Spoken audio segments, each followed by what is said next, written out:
Tina Turner, legendary singer and queen of rock and roll, dead at the age of 83. More after this.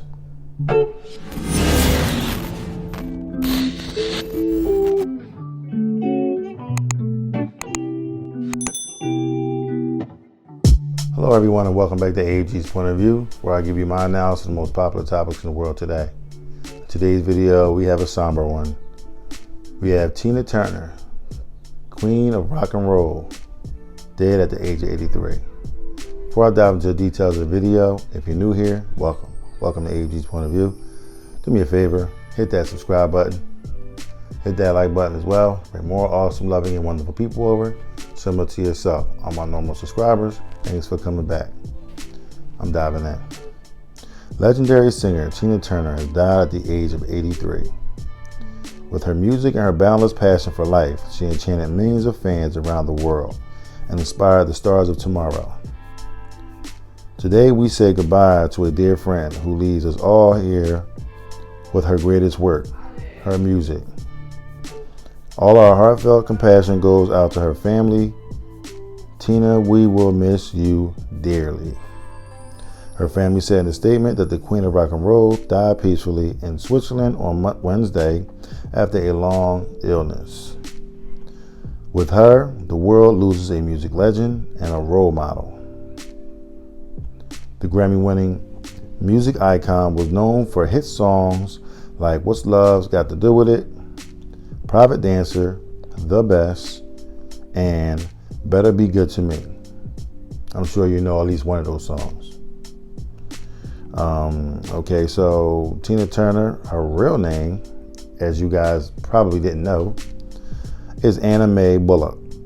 And she was born on November 26 in 1939 in Nutbush, Tennessee.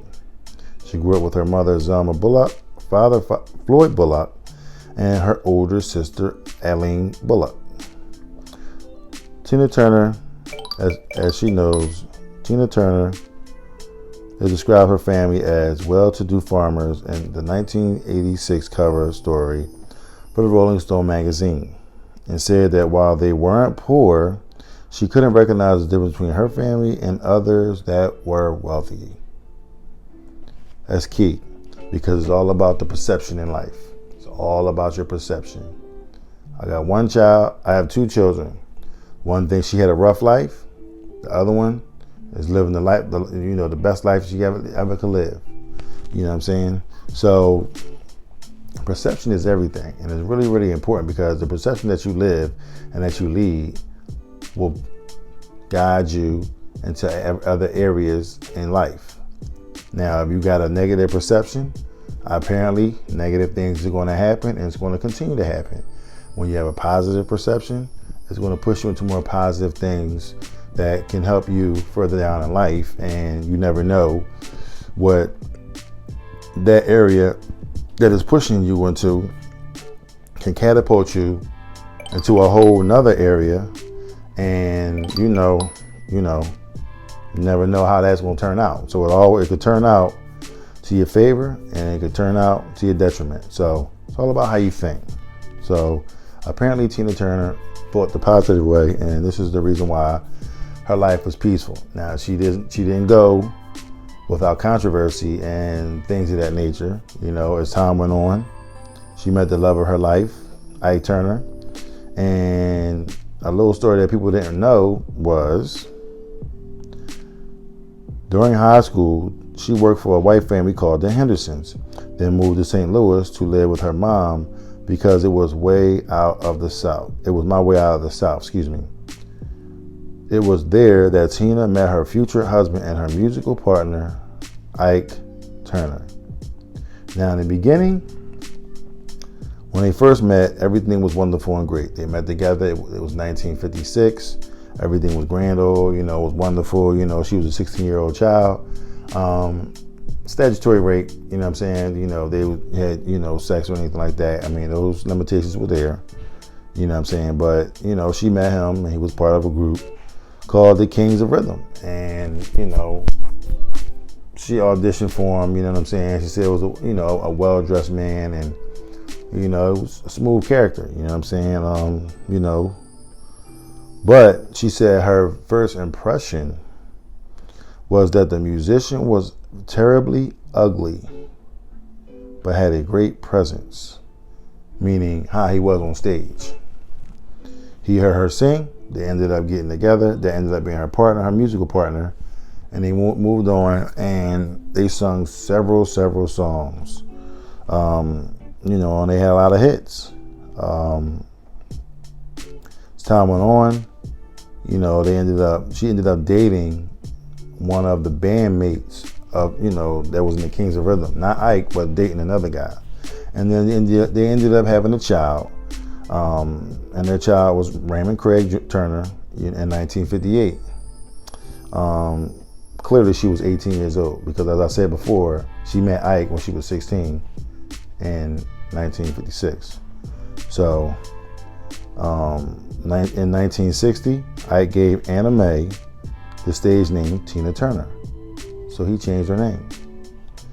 And then the duo's track, A Fool in Love, became a success. So not only did he have stage presence, but he also changed her name to give her a different look, okay, and made it seem like they was kind of like a couple when they really wasn't, you know what I'm saying? Obviously, as time went on, they really did get together and they ended up having a relationship and getting married. Now, Ike was a very, very abusive dude. Now, the reason why he was abusive was because he drank a lot of alcohol and he did a lot of cocaine. And in the music industry, that is basically the norm. I hate to say it, but that's the norm. They got a lot of stuff that's going on in the music industry, and a lot of people want to just forget situations and circumstances. They can't believe they just did what they just did. And all we see is just the singing and the music and everything is wonderful and great. But overall, some situations are not just that great. So years later, now I just told you she's endured some abuse, but I'm going to read this excerpt anyway. Tina will reveal that she endured years of physical abuse, which began when Ike beat her with a shoe stretcher after telling him she no longer wanted to continue recording. Now, this is the reason why he started beating her. As time went on, he just kept continuing to beat her. She didn't really do anything. And an abusive person, once they start doing stuff, they start getting satisfaction from it, and they continue to do it. And then as time go on, you know, it ended up being a bad thing. So now I'm sure you're probably wondering, well, whatever happened to Ike? Did he ever go to jail? Did anything ever bad ever happen to him? Okay, I'll let you know.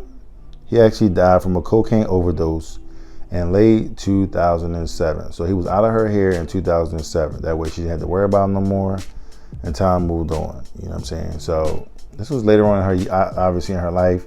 She was in her 60s when this happened. You know, she ended up, you know, obviously she moved on. She was in Switzerland, you know what I'm saying? So, you know, she still had enough money to do what she needed to do. And she lived a full life, and she did everything she needed to do and wanted to do as a musician. So she was very, very happy. And she had no, you know, no complaints about life. Things happen to us. A lot of times we put ourselves in certain situations and then we expect an outcome that we don't necessarily get, and then we continue to go down that path thinking that we can correct that outcome and make the outcome actually happen the way we wanted to happen, but it does never happen. So, you know, sometimes divine intervention got to happen, and things happen and ended up changing for her, you know what I'm saying? But, you know, she did what she needed to do. She got out of Dodge and everything. She got away from all the abuse and all that kind of stuff. And this should be a lesson to you ladies out here as well. You know what I'm saying? Because when you're dealing with a relationship, you got a guy that's overly protective. He's abusing you. He's telling you, no, you can't be with nobody else. You're mine forever. No, that's abusive behavior. You don't own that person, okay? No one owns you, okay? You are your own person, and you should be able to do whatever you feel like you want to do. If you don't feel comfortable in that relationship, you should be able to move on. If you feel comfortable in a relationship, continue to ride with it. You know what I'm saying? But just keep your eyes open for the red flags that's happening, and just make sure you're doing everything you need to do for your own sake, okay? I'm quite sure a lot of you heard about Ike and Tina Turner. This ain't the first, and, you know, it is what it is. So, you know, what I will say is, Tina, my last point is, Tina had a physical altercation with Ike, in which she said she fought back in July 1976 and finally left him. So it basically took her, she was in a relationship with this guy for like 20 years and finally left him. Once she left him in 1976, everything was supposed to be fine. You know, they still, you know, crossed paths here and there, but for the most part, you know, she stood up and she's like, listen, that's it. I can't take it no more. And that's the silver lining in this whole situation, this whole story. I mean, because a lot of people are going to say, well, what's going to be her legacy? Obviously, her legacy is her music. She's a great musician. She's the queen of rock and roll. You know, and she did what she needed to do. She left an imprint on that rock and roll industry. But everyone, unfortunately, is going to remember her for being with Ike Turner and him whooping her, you know what, at every chance he got. And he beat her because he wanted everyone to see that he controlled it and this was his. He controlled the money, he controlled everything, her life, everything. Finally, she fought, she got what she needed to get, she got out of there, and you know, she did good by herself. So, I mean, that should be a lesson to all of us. That should be a lesson to all of us that, you know, just because the situation is all gray and gloom and, you know, it's not really looking good, start making those plans on the side, on the low, to get up out of there, you know what I'm saying? So that way when it's time to come, then boom, you ain't out there holding the bags and you're looking stupid. Tuck a little something away for yourself, you know what I'm saying? So, I'm happy that she was able to get out of all that, but at the end of the day, obviously she got a Hollywood walk, you know, her star in, you know, the Hollywood Walk of Fame or whatever, and as a musician, and you know, I'm going to say she's going to be sorely missed by her family members and fans as well. You know what I'm saying? She was a good musician, and I really enjoyed her listening to her music. So, but with that being said, if you like what you've heard, please don't hesitate to hit the subscribe button down below. Hit the like button as well. There'll be more awesome, loving, and wonderful people over, similar to yourself. All my normal subscribers, thanks for coming back. All my new subscribers, thank you and welcome. Welcome to AG's POV. Hit the like button. Head on over to TikTok, Instagram, and Twitter. Not just my new subscribers. If you're a new person, you're just watching, you just happen to be browsing, you know, visiting, start making the commitment and, you know, sign up. You know what I'm saying? You know how you sign up? Just by hitting subscribe. Hit the like button. You part of the family. You know what I'm saying? We're growing pretty fast, so I don't want you to miss out. Hit the notification bell as well. Notification bell will let you know when I drop a video, and you can be one of the first ones to actually see the video. So I thank you guys. I love every single one of y'all, and I will see you in the next video. Peace.